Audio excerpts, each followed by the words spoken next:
Hi everyone, start करते हैं आज का वीडियो क्लास 10 के chapter number 3 pair of linear equations in two variables exercise 3.1 के क्वेश्चन नंबर 2 से, जो कि हमारे पास है on comparing the ratios a1/a2, b1/b2 and c1/c2 find out whether the lines representing the following pairs of linear equation intersect at a point are parallel और coincident.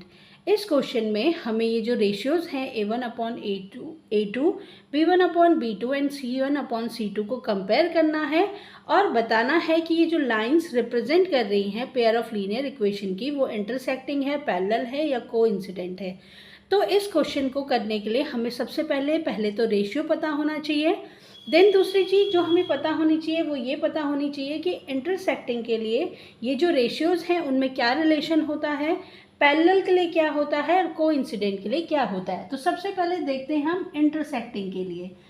Intersecting के लिए जो रिलेशन होगा रेशियोज का वो क्या होगा, a1/a2 is not equal to b1/b2। ये हमारा रिलेशन है इंटरसेक्टिंग लाइंस के लिए। देन पैरेलल के लिए जो रिलेशन होगा वो क्या होगा, पैरेलल के लिए जो हमारे पास कंडीशन आती है रेशियोज की वो होती है a1/a2 is equal to b1/b2 is not equal to c1/c2। ये जो कंडीशन है ये हमारी पैरेलल के लिए होगी।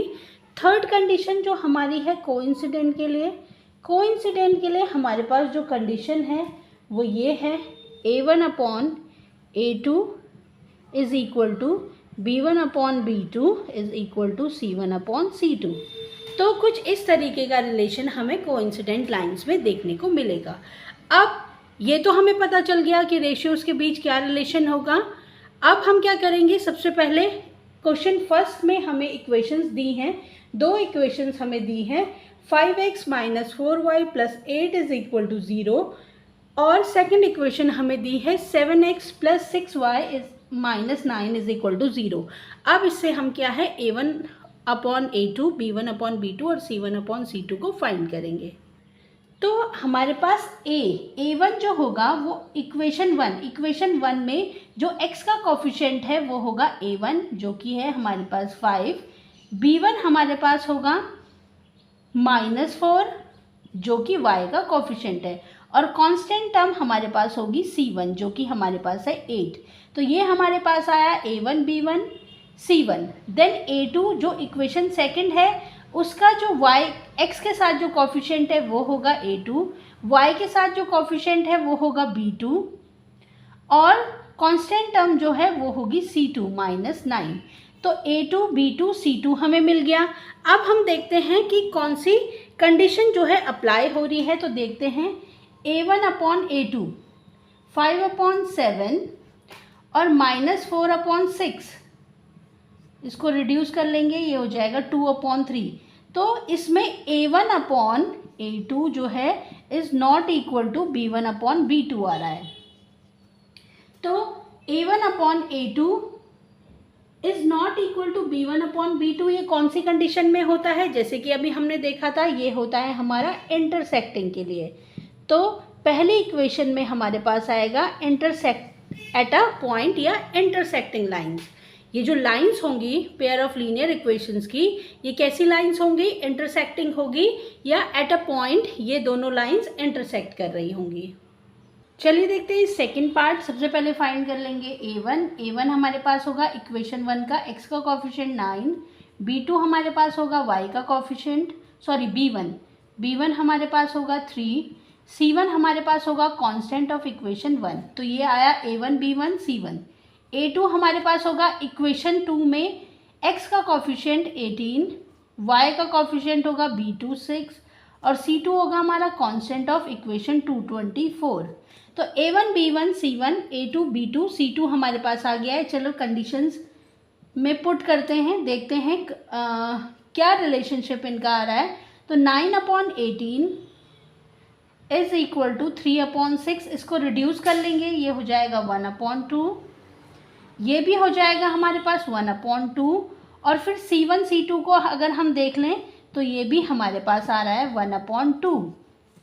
तो इसमें हमें दिख रहा है कि ये जो रेशियोज हैं इसमें A1 अपॉन A2 भी 1 अपॉन 2 है, B1 अपॉन B2 भी 1 अपॉन 2 है और C1 अपॉन C2 भी 1 अपॉन 2 है।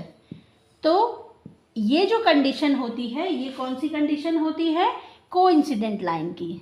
तो ये हो जाएगा हमारा कोइंसिडेंट लाइंस। तो in pair of linear equations में जो हमारी लाइंस रिप्रेजेंट करेंगी वो करेंगी कोइंसिडेंट लाइंस। चलिए देखते हैं थर्ड पार्ट में। इक्वेशन 1 जो हमारे पास है वो है 6x minus 3y plus 10 is equal to 0। Equation 2 जो हमारे पास है वो है 2x minus y plus 9 is equal to 0। यहाँ से हम a1 जो है x का कॉफिशिएंट 6, b2 जो है y का b1 जो है y का कॉफिशिएंट इक्वेशन 1 के लिए -3 और c1 जो है प्लस 10। देन a2 हमारे पास हो जाएगा 2, b2 हमारे पास हो जाएगा -1 और c2 हमारे पास हो जाएगा 9। अब इन्हें कंडीशंस में पुट करते हैं तो देखते हैं ये हो जाएगा 6/2 जिसको कि रिड्यूस करके हम लिख सकते हैं 3/1 इज इक्वल टू -3/-1, माइनस से माइनस कैंसिल, और 10/9।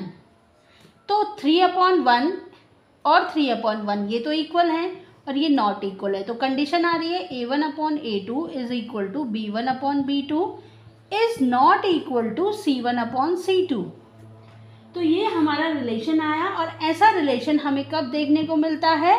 पैरेलल लाइंस में। तो ये जो हमारी पेयर ऑफ लीनियर इक्वेशंस थी इसमें जो कंडीशंस ये जो लाइंस रिप्रेजेंट कर रही हैं वो करेंगी पैरेलल लाइंस की कंडीशन को रिप्रेजेंट। तो ये था हमारा क्वेश्चन नंबर 2। आज की इस वीडियो में इतना ही। नेक्स्ट वीडियो में हम डिस्कस करेंगे क्वेश्चन नंबर 3 को। Thanks for watching.